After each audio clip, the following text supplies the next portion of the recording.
ikuti program Camera, catatan Menko Airlangga. Ya politik itu kan memang menjelaskan itu. jantungnya kekuasaan ya. Artinya kan inti kekuasaan kan memang itu penting ya untuk bisa kita mengubah satu kondisi. Kanlah sekarang misalnya ada pemilu.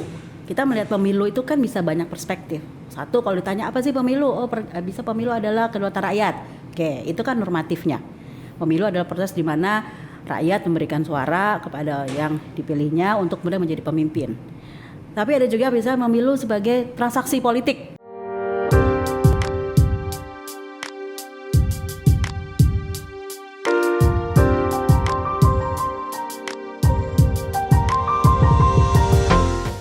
Jadi begitulah perjalanan kisah Sampai sejak sekarang kecil akhirnya. lalu kemudian masuk politik. Nah sekarang ini Mbak Dani menjadi pengajar di UI. Nah apa sih yang menarik dari politik? Aduh, iya, apa ya? Saya tuh juga kalau ditanya gitu susah ya, karena kadang-kadang kalau saya politik itu bisa digunakan untuk kebaikan bersama. Sebetulnya kan filosofinya seperti itu ya. Kalau kita belajar dari nggak mau Plato, Aristoteles itu kan politik ya untuk kebaikan. Dan itu menjadi panduan kita dalam belajar politik. Tapi di sisi lain juga sebetulnya politik juga bisa menjadi alat untuk menindas yang lain juga gitu. Jadi dia ada dua sisi kan gitu ya? untuk kebaikan tapi juga bisa untuk tergantung bagaimana. Kalau dosen pasti bilang politik itu mulia. Iya, jadi politik itu memang mulia karena tanpa kekuasaan tidak bisa ada sebuah kebijakan untuk mensejahterakan. Kan sebetulnya di situ. Yang kita pahami kan begitu gitu. Nah, hanya memang kemudian sekarang persoalannya kan bagaimana itu diimplementasikan gitu. Karena pelaku politiknya belum tentu yang memang punya moral gitu kan untuk berpikir politik untuk kebaikan gitu. Jadi ya kalau saya ngajar ke mahasiswa bilangnya ya kan mereka kadang-kadang skeptis ya. Betul. Apalagi saya tuh ngajar ini Mas Bastian, sistem perwakilan politik. Jadi belajar tentang bagaimana lembaga legislatif, wakil gitu bekerja gitu. Jadi ada yang saya bilang sama saya, kalau belajar tentang lembaga perwakilan, terutama tentang bagaimana wakil rakyat, itu kita harus ada di dua kaki. Satu, normatif. Seperti apa normatif bahwa mereka adalah sebagai agent, sebagai representatif gitu kan. Agent itu kan berarti memang dia mengkaitkan. Tapi selain juga mereka punya kepentingan elektoral yang harus mereka bertahan gitu. Jadi ada sisi normatifnya, ada sisi yang lebih empiriknya. Jadi kita berada di dua itu gitu. Jadi ya. Ya.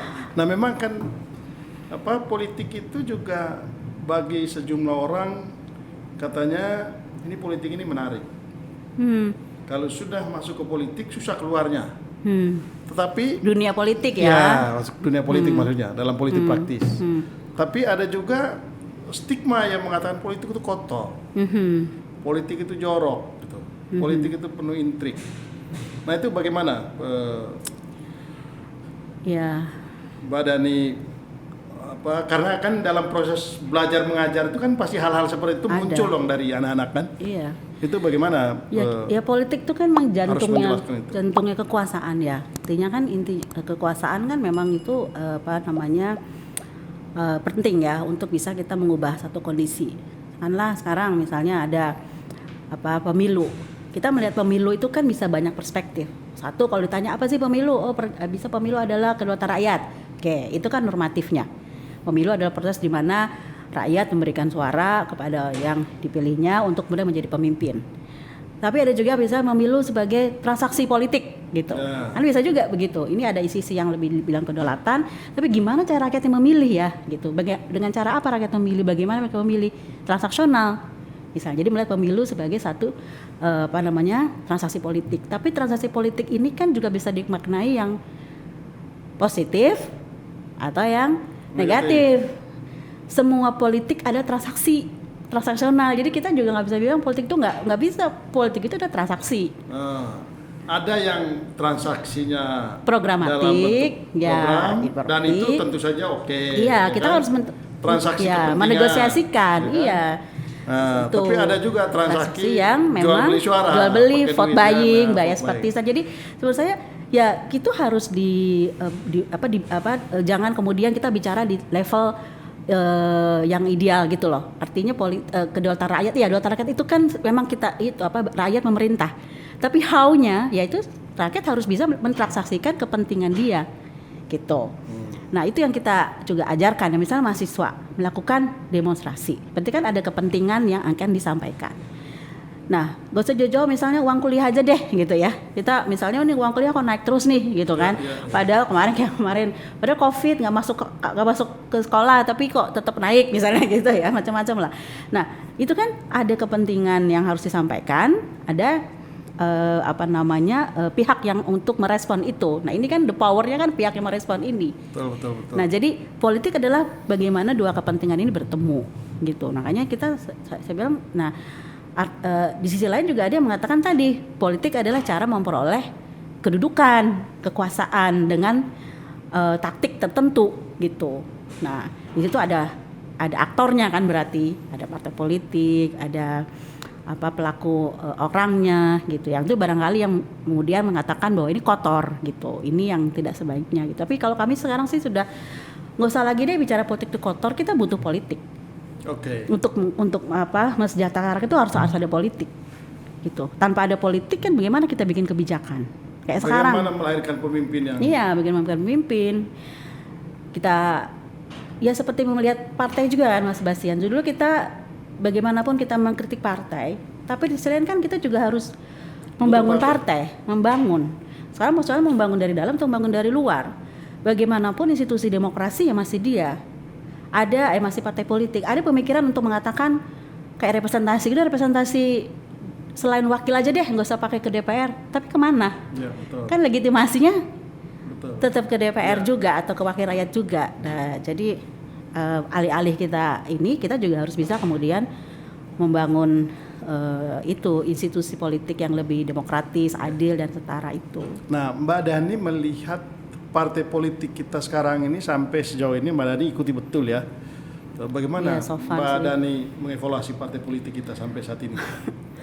Makin baikkah atau jalan di tempat atau malah makin buruk? Sebetulnya satu, kalau mau ditarik di sisi yang lebih optimis, mereka berubah, merespon baik secara langsung atau lambat, itu perubahan yang terjadi. Misalnya sekarang bagaimana partai sangat concern mengambil suara pemilih muda. Berarti kan artinya mereka harus berubah. Kalau partainya itu sangat konvensional konservatif, nggak akan bisa masuk kepada ceruk pemilih pemuda yang sekarang itu mungkin persentasenya lebih dari 20%. 54%. Nah itu kan pemilih muda ini kan ya kita lihat ya mungkin kita kiblatnya Amerika gitu ya, gimana dulu Obama menang itu kan perubahan kampanye, tapi kan lalu kemudian bisa masuk Trump yang menang, lalu dari Trump sekarang balik lagi ke Demokrat, tapi kan ini juga masih senior gitu ya, yang menang juga kemarin Joe Biden kan usianya juga ada 70. Nah Amerika kan juga kayak mandek gitu ya. Nah kita juga sebetulnya pertama partai saya lihat ya, semua partai itu sekarangnya memiliki program-program untuk anak muda. Untuk anak muda, saya pikir ini satu terobosan ya. Dan mereka mulai melihat bahwa ini kita nggak bisa nih bicaranya katakanlah yang tinggi-tinggi gitu. Tapi bagaimana misalnya mereka mengenali pemuda butuh apa? Anak muda tuh gimana? Oh dia butuh kreativitas gitu. Oke, jadi dibikinkanlah satu program-program yang menjangkau supaya lebih kreatif. Ya bentuk-bentuk kayak talk show kayak itu kan anak muda yang masuk gitu. Kalau enggak nanti anak muda nggak mau masuk partai. Ya. Lalu juga saya melihat ini Mas, suka atau nggak suka kebijakan afirmatif yang kita dorong ke partai itu membuat partai sebetulnya secara perlahan melihat kelompok perempuan ini sebagai sesuatu yang strategis. Bukan cuman kelompok perempuan tapi isu perempuan juga strategis untuk dibahas. Ya buktinya beberapa kebijakan yang memang untuk kepentingan perempuan sekarang bisa goal di DPR. Walaupun panjang berdarah-darah gitu ya kasarnya kalau kata teman-teman, tapi goal gitu. Nah sekarang kayak sekarang kita misalnya mau punya undang-undang tindak pidana kekerasan seksual, itu bagaimanapun kan sebenarnya partai adjust kan dengan isu ini. Kan nggak bisa juga mereka tutup mata. Ini isu soft issue dia nggak main ke jantung kekuasaan sebenarnya, nggak kayak isu pemilu gitu kan. Tapi kan isu ini kalau nggak direspon oleh partai politik, dia bisa menjadi api dalam sekam gitu. Nah kayak sekarang RUU kesejahteraan ibu dan anak, dimana kan itu juga partai mau nggak mau kan Ya, merespon itu. merespon itu, padahal dia patriarki banget di dalamnya gitu kan, male perspektifnya kuat gitu. Maksud saya itu positifnya ya, mereka Karena suara ibu-ibu juga cukup besar. Nah, pemilih perempuan itu walaupun dia katanya 50-50 tapi turn of voternya lebih tinggi. Mungkin bisa sampai 70% untuk pemilih perempuan, 50% jumlah pemilih tapi 70% yang memilih gitu. Oke, jadi Mbak Dani melihat bahwa trennya partai politik ini makin Adaptif lah. ya makin ya responsif dan adaptif. Ya. Kemudian membuka diri terhadap isu-isu yang ini ya di luar ya. Tadi Ya. soal perempuan, partai politik sudah mengakomodasi. muda, Lalu kemudian yang isu millennials millennials itu dan juga mungkin satu titip isu ini yang mungkin belum banyak tapi perubahan iklim, perubahan lingkungan, kemudian energi terbarukan yang sekarang kan kita harus bicara itu. Betul. Apalagi G20 Indonesia presidensi, salah satu isunya adalah energi, transisi energi. Jadi partai harus bicara itu. Oke. Dia harus bicara soft issue. Jadi bukan lagi bicara senjata. Bukan lagi bicara perang gitu, bukan lagi bicara yang hard issue ya, ekonomi yang sifatnya pertumbuhan gitu, enggak, tapi bicaranya yang model-model soft issue itu ya. Nah, saya ingin ke isu yang lain. Ini kan sebentar lagi kita masuk ke pemilu 2024 dan menariknya menurut data itu lebih dari 50% itu adalah pemilih 2024 itu adalah generasi millennials. Ya tentu sudah generasi Z juga sudah masuk menjadi usia pemilih pada tahun 2024.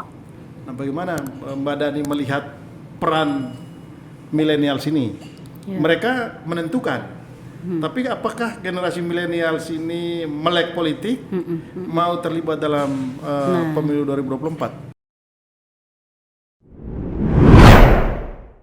Memang Mas Sebastian, ini pendidikan politik untuk kaum muda ini belum dilakukan secara, nih kalau pakai bahasanya pemilu kan sistematis, masif gitu ya, terstruktur gitu. Itu belum itu. Ikuti program Camera, catatan Menko Airlangga.